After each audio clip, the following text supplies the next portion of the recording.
I found a video that allows a person to have a DMT experience without smoking DMT. This is great for those of you who don't want to have to partake in, taking a psychedelic / plant medicine. And you could do it over and over and over again, and it only gets stronger. It doesn't have any negative effects on the person, and all you need is a candle. I've made similar videos in the past, but not like this one. The slightest deviation here matters. It matters because if you don't make this alteration, you won't start to see either people, geometry, and or complex structures. Let me tell you, one of the times that I did this, I found myself sitting on the back of an elephant in one of those kind of chariot type, I don't know what you'd call them, sections. You ever seen, for example, 300, where it shows the giant elephants and then the people are on the back in this kind of cubby type situation? Well, I'm sat there, right? And I look off to my left, and what would otherwise be the flame's impression on my retina, or the optic nerve, I should better say, was a glowing figure of a person just sat there with his leg up like this looking at me, and around him adorned little tiny eyes just like the Alex Grey paintings. He had something to say to me. He didn't say look at me, but I felt it. As I looked at him, I noticed that he was hollow. There was a world in there, a vast place. As I leaned in, he grabbed my arm and pulled me into him. While I was in this place, and I cannot recall the spiritual message at this moment in time because, when you do this practice, you enter into an altered state, which allows you to better conceive the concepts that are being brought across to you. But let me tell you, when he pulled me inside of him, I was in this vast pinkish, yellowy, grand space.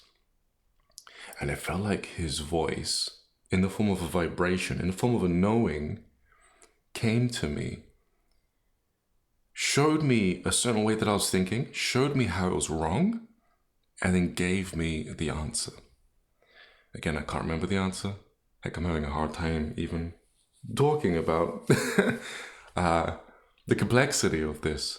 Because the moment that I grasped what it was that he was trying to put across to me, the message in this experience, I materialized again, sitting across from him.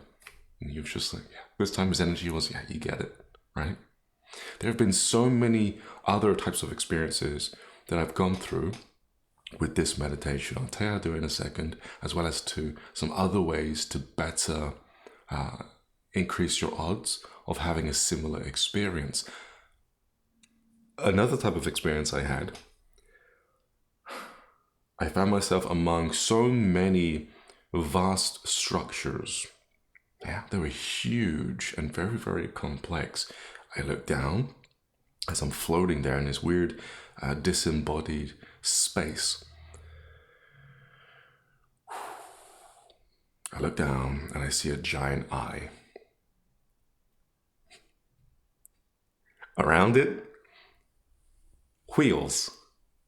You guessed it. If you've seen the angel, that has the wheels around it adorned with many different eyes, with a larger eye in the middle, as well as the wings. I forget its name. Maybe if you know, you'll be able to help me out in the comments. But I think it's seraphim, or I'm pretty sure it started with an O. It's a certain class of angel, a high-ranking angel. And I see this thing for the first time. At first I think to myself, is this just my subconscious mind? But no.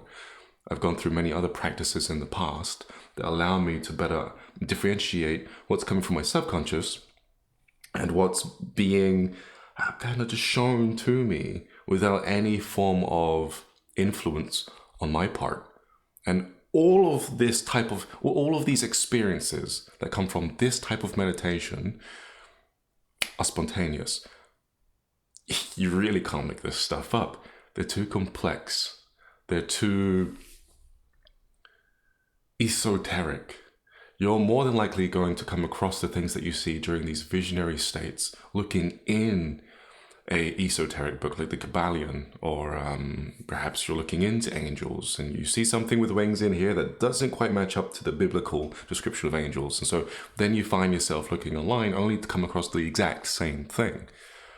You cannot make this stuff up. You'll only ever see these things in descriptions of esoteric texts, given that they're illustrated, of course, right? This angel was very particular.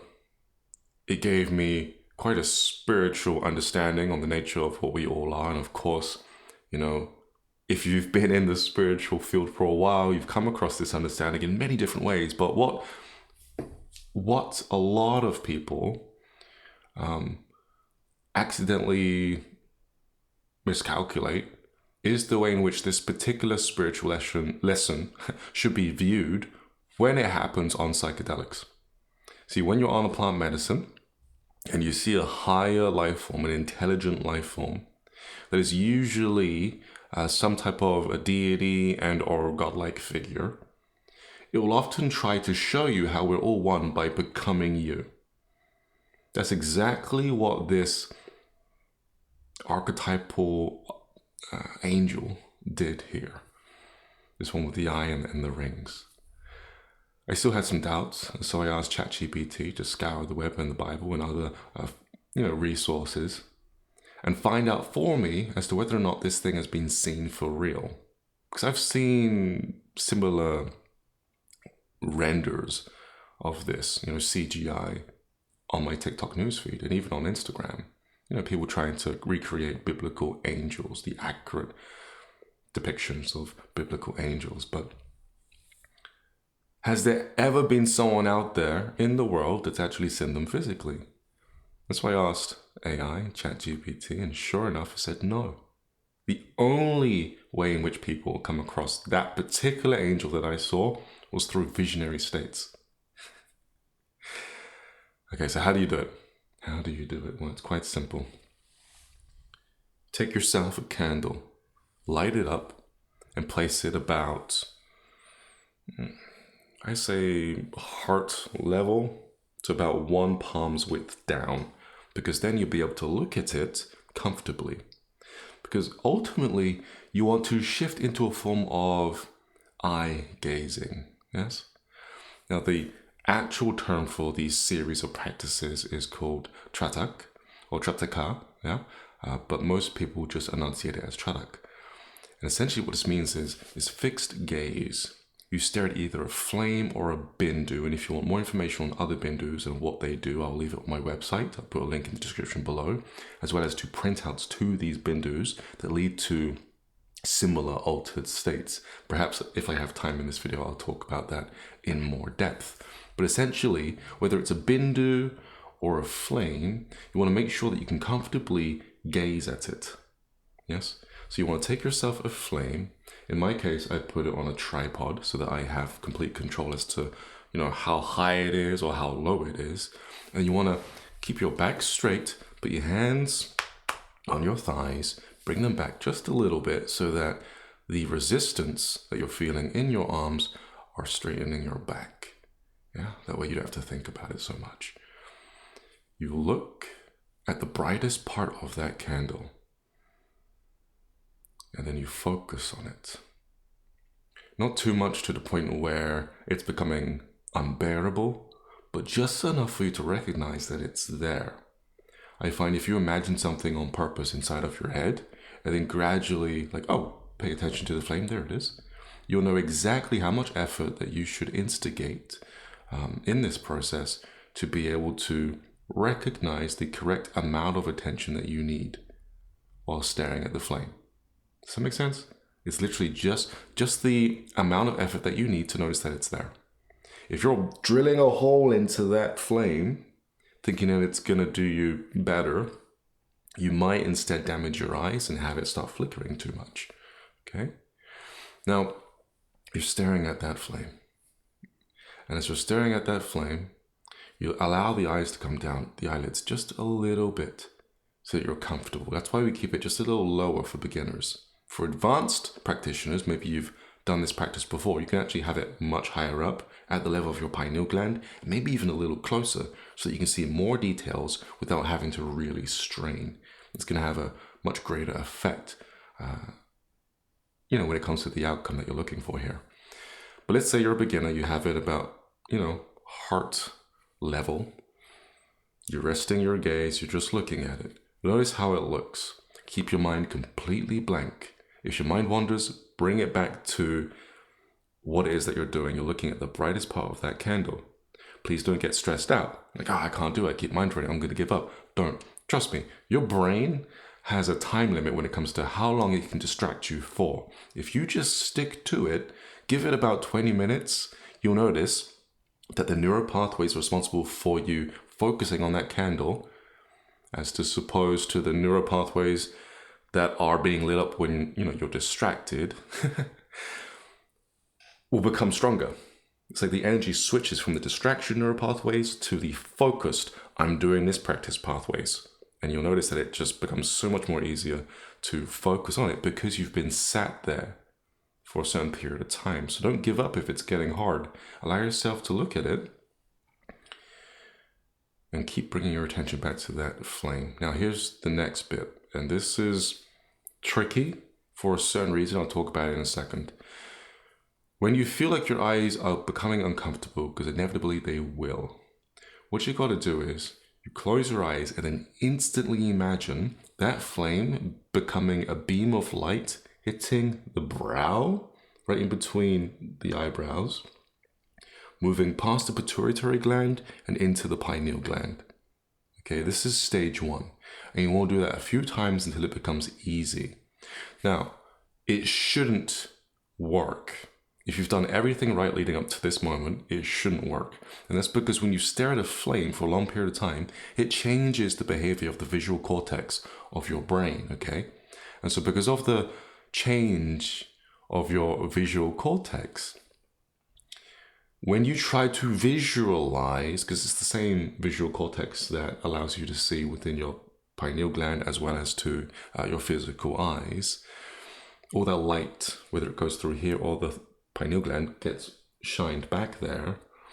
What's going to end up happening is because it's been altered, when you try to visualize within your imagination that flame, it shouldn't work. Instead, what should happen is you should see either the imprint of that flame on the optic nerve, or you should see a person inside, perhaps even a structured floor, like a checkered floor. This is the beginning process of scrying, learning to use the candle flame to be able to contact certain beings, most of the time spirit guides or higher dimensional life forms. Usually I wouldn't contact beings outside of myself because it could lead to some unwanted guests. But doing it this way, you're doing it in a much more safer environment so that you're not going to end up, rubbing elbows with anything you don't want to bring back home. I've noticed this way is actually even safer than taking DMT or other types of psychedelics that have you encounter these types of beings. Yeah. And so, again, it shouldn't work. You shouldn't be able to visualize this flame. The second, I should keep going. Do it again. When you start seeing that person in there or the checkered floor, pay attention to it.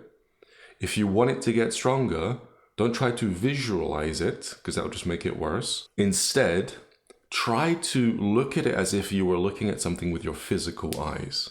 You'll be using your third eye, of course, but because you're really trying to stare at it, you'll actually encourage the third eye to awaken in such a way that you'll be able to see more details and you'll be able to go along with the trip. It's the same thing with DMT. Beings are usually trying to get you to look at something that's moving really fast. Usually it's some type of sacred geometry to catch your attention so that you can have more of an experience. The exact same thing applies here. Yeah. And so after a while, though, you will eventually kind of just drop the experience. You won't be able to pay attention anymore and it'll just fizzle out. That's when you start again. You look at the flame, get yourself in a nice comfortable position. And then, when you feel like your eyes are on the cusp of hurting, close them. Imagine as hard as you possibly can. And again, this time, even more, you'll start to see the structures happening outside of that impression now. It won't be a matter of you looking through it and seeing something, it'll be outside. And then eventually, you'll get to a place where that flame will start to take on different forms, like doorways or other people, but they'll be walking around among this vast structure that you're in. Yeah? You may be walking, most times you may be flying or just floating there. But that's kind of like the first stage of doing this. The second stage is simple. And I'll give you something that'll make this all easier in a sec. The second stage is you visualize not only the flame coming in to the brow, into your pineal gland, but once it's hit there, goes down into the heart. Things can get very, very RGB, the color scale. Very, very purple, pink, blue. Gradients of color as you make your way down there visually, as you start seeing this isn't what you wanted to see, you say to yourself, but of course the visual cortex is scrambled. So you'll be seeing something akin to a DMT experience. Or if you trip out on cannabinoids, THC, something much like that, if you've gotten to that stage yet. And so those are the two kind of stages of this practice. Now, again, if you want to make it stronger, there's a couple more things you can do. You can just take it up here, like I said earlier. So it's closer, you can see more, you can really look inside that flame, and you can close your eyes, and you'll feel like the energy is actually right there. You have less of a harder time imagining the scope of that beam because it's so close to your head. Maybe like 2 feet away, or probably even a foot. The second thing you can do to make sure you can pull this off is in your downtime, before you spark up a candle, you can just simply visualize a model of what it is you're going to visualize later. So without looking at the flame, close your eyes and imagine a candle being there, and imagine that flame perfectly until it gets easy. Remember, if your mind wanders, bring it back to the task at hand and your brain will fix itself there. When that's easy, it might take you 10 minutes. Visualize that beam going into a recreation of your head. So you're kind of like third person. You're looking at the beam going into your head, into the pineal gland. Get close into that beam. Look around the beam. Look at how some parts of the flame are thin, some parts are fat, some parts are denser, some parts are more transparent. Just like a standalone flame, only this time it's a beam. Okay, go into your head and then down into your heart. If you want, you can imagine just that as a model, into your head, down to your heart. Or you can split it up into 2 models. One going into your head only, yeah? Until that becomes easy. Second model, head down to the heart for the second phase. Yeah? This should be really simple. I hope I'm not making it too complex, but it's so basic. This way you're getting used to and kind of wiring your brain up for this kind of visual experience ahead of time. You're making sure you can instantly recall this model. If you try throughout the day without doing the practice, you'll notice it's still there because you're building it up here. Then you just got to access that model the moment your eyes get a little, burny. Close your eyes, boom, access it straight away. It's like punching through something. You'll see so much more, so much quicker if you do it like this. Okay? Now, bindus. Bindus are the second form of a Trāṭaka exercise. Very different from the candle flame, yet the setup is the same. These are printouts of either a 2-inch dot or maybe something along the lines of a 6 to 7.5 inch black circle with a white circle and then a smaller black circle on the inside. I'll show you pictures of my setup at home so you can get a visual representation of what I'm talking about here. And what these do is they bestow upon a person a certain state of being. Many of these states of being you've heard about and probably sought after online. I'm talking about the void state, being in the void, a state of constant bliss, a state of clarity, cleanliness, as if your problems aren't really problems at all. Yeah. These bindus help to allow the practitioner to access these states. They also develop your focus to an extreme extent, which will help you out in other areas of meditation. And not only do they bestow upon you these states of being, but they trigger within you energies, that they actually give you these energies, which then grow inside of you, that help to reinforce this state. You can't have one or the other. You can't have the state without these energies. What this does for a person is it allows them to access subtler forms of energy within their body. It can also activate chakras, especially the heart chakra. Now, I have one that allows a person to feel bliss, the pure feeling of bliss. And if you stare at it long enough, as the sun comes down, I'll explain why in a second. There's a reason why you want to do that. Like around now would be perfect for me. But as you stare at this sun, what will happen is you'll notice it will start to move, almost like a hallucinogenic effect, like mushrooms. It'll start to move. Then you'll start to notice different patterns showing up. Maybe you'll just see the lines that go straight across each other, like X's. And then they'll start to move like this. But then all of a sudden, you'll notice like a black star, almost like a dark grayish star, right? And then it'll switch to a bright sun. Everything around you will disappear. Your brain will become, I'm going to say, orgasmic. Your upper chest will explode. You'll feel bliss on so many levels, almost like you're drinking the bliss. As you drink from this Trāṭaka on your wall, you'll start to feel like your problems aren't problems. They become almost like flowers. It's strange to say, but each one does a similar thing, more or less depending on the shape. The 2-inch dot disappears. And as it disappears, notice it right there. Keep it there. It will throw your mind into this space where you're no longer looking at it, but you're aware it's there. It's like your attention otherwise was focused on the wall in order to make it disappear. But then as soon as it becomes engulfed by a kind of whitish gray hue and then it vanishes, even the paper may disappear, as well as the surrounding things. What happens is it forces your attention more inward and less on it, which is the meditative space you want to be in. In India, they say that this is when meditation starts. And if you can hold it for 4 minutes a day, that's great. That's great. If you can do 20, it's even better. If you can do an hour, that's amazing. What each of these have in common, so you can see one over here, it's not so focused though, is that like the feeling of bliss, when you feel that feeling, it's like electricity moving up and down your spine through your energy system, through your nervous system. That feeling will make you get stuck. Almost like if you imagine touching an electric fence, you get stuck, only it feels pleasant. And then you look at the sun even more, it will feed that feeling. You look even more, it will feed that feeling. It will grow and grow and grow. The more you look at it, the more it feeds the feeling. This is why in the beginning, if you notice it's not working, don't stop. It's gradually generating this energy, and the energy will make it, well, it'll make you get stuck. This is really hard to explain. The more you look at the Trāṭaka, the more the energy comes into your body. And the more that energy is there, the more likely you are to get stuck looking at it a little bit longer. And then you get more energy. And then that allows you to get stuck even more. And so eventually you just get stuck staring at it. At this point, you might need to set a timer so that you don't get stuck there for too long, because you can lose your sense of time, especially with the bliss one right here.